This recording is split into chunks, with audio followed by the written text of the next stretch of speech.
the first one is that we are expecting more out of ourselves than is reasonable.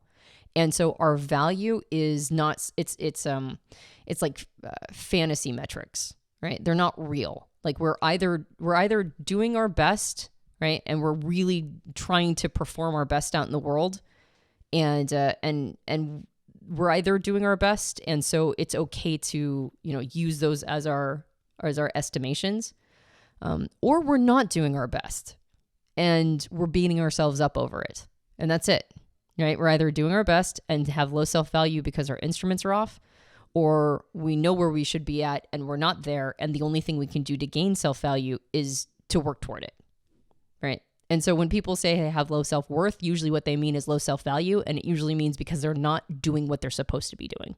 Yeah. Okay. So, I mean, that might sound harsh too, but I mean, that's basically it. Like if we have these estimations, we need to be fulfilling them. Yeah. Right.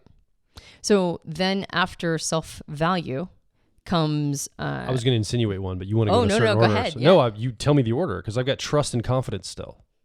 Yes. So which one comes first in your mind, after esteem, value, and worth? Is it confidence or trust? I think confidence is easier. So let's go to self-confidence. Now, as opposed to worth and value. But wouldn't self-confidence be an emergent, though? Not something you build toward? It'd be an emergent of these other things, almost like self-acceptance. It is. It is an emergent, but it's an emergent that we deny ourselves a lot. Gotcha. Okay, because we're not doing the right thing. So self-confidence is going back to, again, I'm going to check my notes on what I had is the etymology. It goes back to basically like the point of origin is to confide in, right? Confidence is to confide in. Well, who do you confide in? Who's the person who you would go to talk about your difficult day? Well, it's somebody that you have an assurance or belief in their goodwill, that they're going to treat you well. Like if you confide in them and you tell them your secrets, that they're not going to beat you up over it, that they're going to hold space for it. So immediately I'm thinking of my inner critic. Mm-hmm. I'm thinking of the part of me that's going to not have that mean voice that tells me I'm doing everything wrong. And if I've got good self-confidence, I'm not going to have that voice. I might have that voice, but I can just say, no, I trust that I'm telling myself the good things. Like, you don't need to tell me all this crap, and I can silence it basically.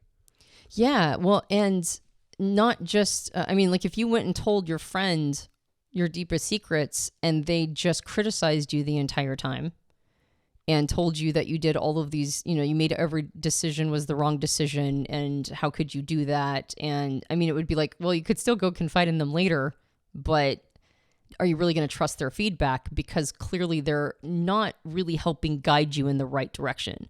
They're beating you up, right? For no reason. Like you confided in them. So they should be able to hold space for that confidence, right? The thing that you told them.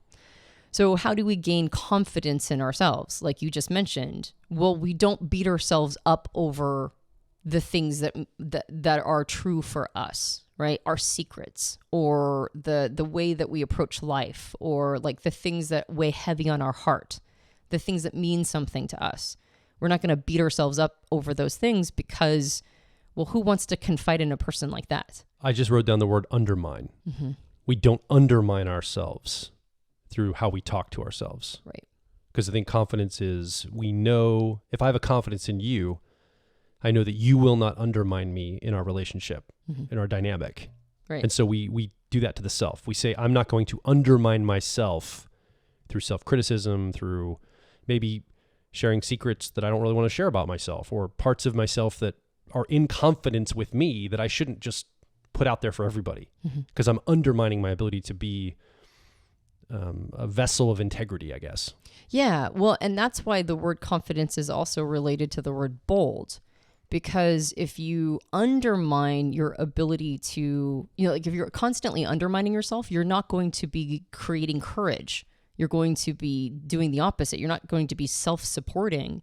You're going to be self-sabotaging. And so as you gain more confidence in yourself, you start to lean in on your ability to handle things, because you're not going to bring in a self-sabotaging energy. You're going to bring in a courageous energy, one that's cheerleading the self. And so it's also related to trusting one's own ability to get through something without having extra aid or other people to have to come save you. Yeah. And the more the more self-sabotaging you do, the more you need everybody else to come in and swoop in and save you from yourself, if that makes sense. Yeah. And then on top of that, there's an association with having confidence in one's own judgment and ability. So you've got not just I'm not going to undermine myself, but I actually know that I'm the kind of person who can handle this.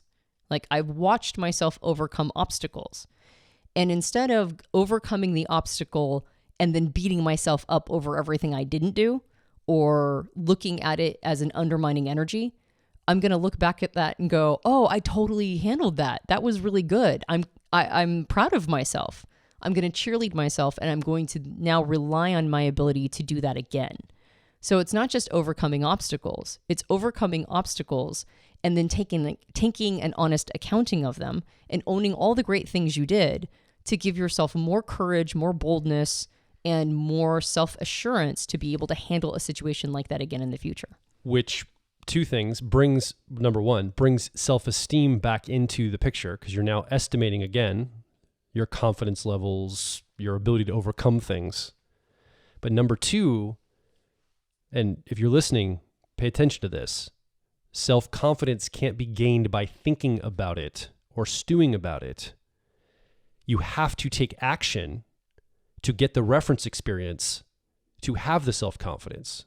So you can't do it in the abstract. You can't just think about it and have more self-confidence. You've got to go take an action, watch yourself take that action, feel and see the result of that action, catalog it, review it, estimate it, put it in your confidence bank. And you do this over and over and over again. That's why older people often tend to have more self-confidence, because they have more life behind them. They've watched themselves for the past 40, 50, 60, 70 years take actions, overcome things, do stuff in the world, and then take estimation of that. And younger people haven't had that as much. There's a little more insecurity, I think, because there's not as much action that's been taken.